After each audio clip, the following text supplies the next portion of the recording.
Indiana. Madam Speaker, I'm pleased to yield one to the distinguished minority leader.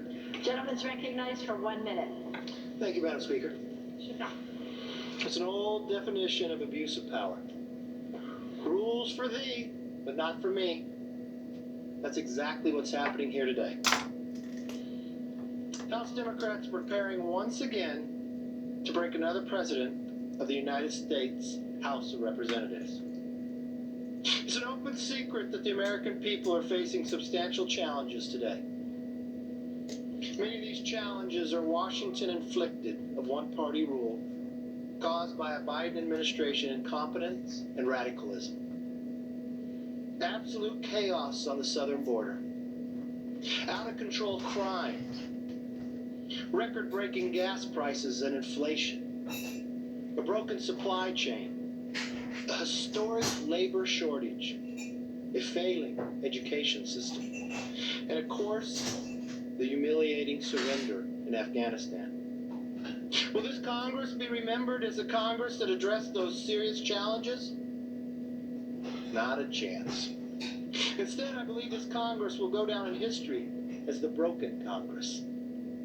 For nearly 4 years, as the House Republicans have been voicing the needs of millions of Americans, House Democrats have broken nearly every rule and standard in order to silence dissident and stack the deck for their radical, unpopular agenda. They broke the motion to recommit, first time in the history of Congress. They broke impeachment, not once, but twice. They broke in-person voting and replaced it with proxy voting, the first time in history. And they broke the minority's right to appoint members of its own choosing to committees. The Speaker is burning down the House on her way out the door. What's worse, we got to this point on the basis of a double standard. Democrats want to change the rules but refuse to apply them to their own caucus. I listened to the Speaker talk about the highest standards. Madam Speaker, when a Democratic chairwoman flew to Minneapolis and told an angry crowd during a trial to stay on the streets, get more active, get more confrontational, we've got to make sure they know we mean business. That high standard, the Democrats refused to take action. The trial judge actually singled her out on her comments on an ongoing basis, which he said could become an issue on appeal. But this wasn't the first time. No. This is 3 times.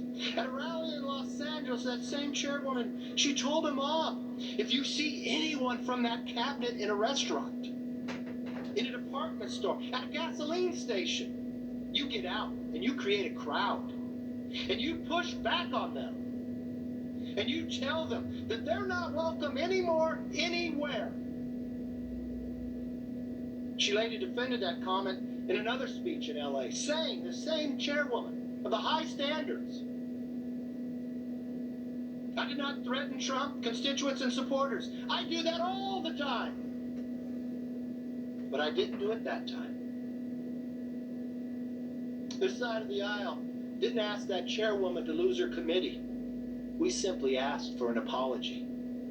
Meanwhile, that high standard, with Speaker Pelosi and Leader Hoyer, defended her.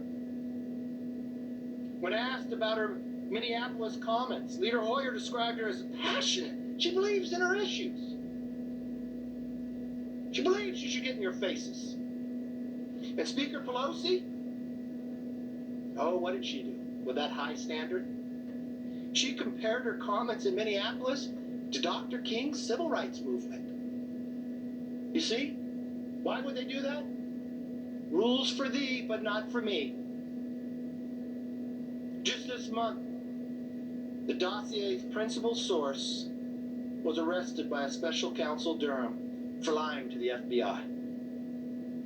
Think about everything that dossier put this country through for 2 years based on fabricated evidence. The infringements of due process, the spying on the presidential campaign, And of course, the $32 million spent by hard-earned working taxpayers for a Mueller investigation. And yet, the Democratic chairman says, I don't regret it. Why? Rules for thee, but not for me.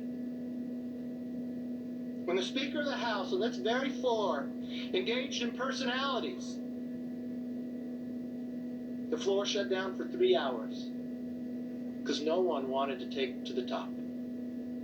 Her entire caucus that believed in the higher standard voted to keep her words in the record rather than strike them down. Why? Rules for thee, but not for me. The Speaker said, I stand by my statement. I'm proud of the attention that's being called to it.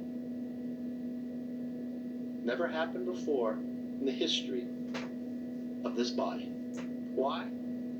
Because it's a broken Congress that believes in rules for thee, but not for me. This is part of a larger pattern. When a congressman on the Intelligence Committee was targeted by a suspected Chinese Communist Party agent for years, the Democrats kept him on the committee. Why? Rules for thee, but not for me.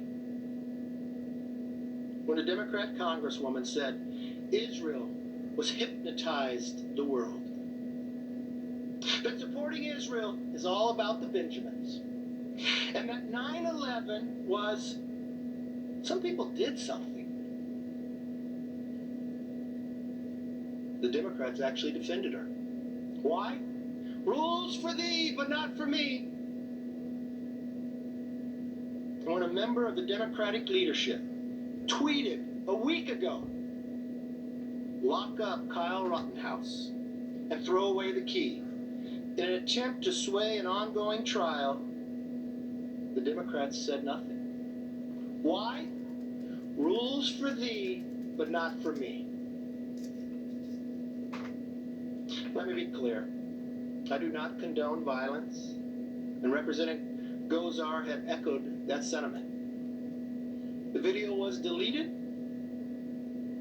but Democrats won't listen because they will do anything to distract from the failures of one-party rule in 1 year, destroying a nation. For Democrats, this vote isn't about a video, it's about control. That's the one and only thing Democrats are interested in. Not condemning violence, not protecting the institution, not decorum or decency, just control. The Democrats want control and they don't care about the consequences. They're destroying this institution, silencing the minority, and therefore silencing millions of Americans. When I talked to Democrat leadership, when they told me what they wanted to do, I asked a simple question. Have you seen the video? No, haven't seen it. But they knew exactly what they wanted to do. It's interesting. Without even watching, they decide the punishment. Why? No need. Rules for thee, but not for me. What they have started cannot be easily undone. Their actions today and the past have forever changed the way the House operates. It means that the minority rights that have served this body as well are the things of the past. And furthermore, it means that under the Pelosi president, all the members that I have mentioned earlier will need the approval of a majority to keep those positions in the future. What was interesting is it's not just the Speaker that's making those decisions. When the chairwoman incited those ideas 3 times, everyone in the Democratic Party had ability to vote what they thought. Because of those high standards, they all voted to table. They all voted to table, not to remove this chairwoman from committee, to ask for an apology. Why? Because you all believe in rules for thee, but not for me. That legacy is a real culmination of Speaker Pelosi's career. Make no mistake, the House is weaker, more partisan, and more self-focused today than when Speaker Pelosi became Speaker less than 4 years ago. Future Congress will suffer for it. More importantly, the American people have needlessly suffered because of it. They won't soon forget it. It's about control. It's not about a standard that everybody lives by. It's a standard you enforce on one, but not upon yourself. You encourage your own side to engage further when you all took a vote to table. It'd be interesting to see if your leadership hasn't watched the video. How many of you who vote today have watched it? When it was requested, I contacted the member. He took the video down. He put a statement that he does not believe in violence to anyone. But you see, when others on the other side of the aisle incite violence, it's okay.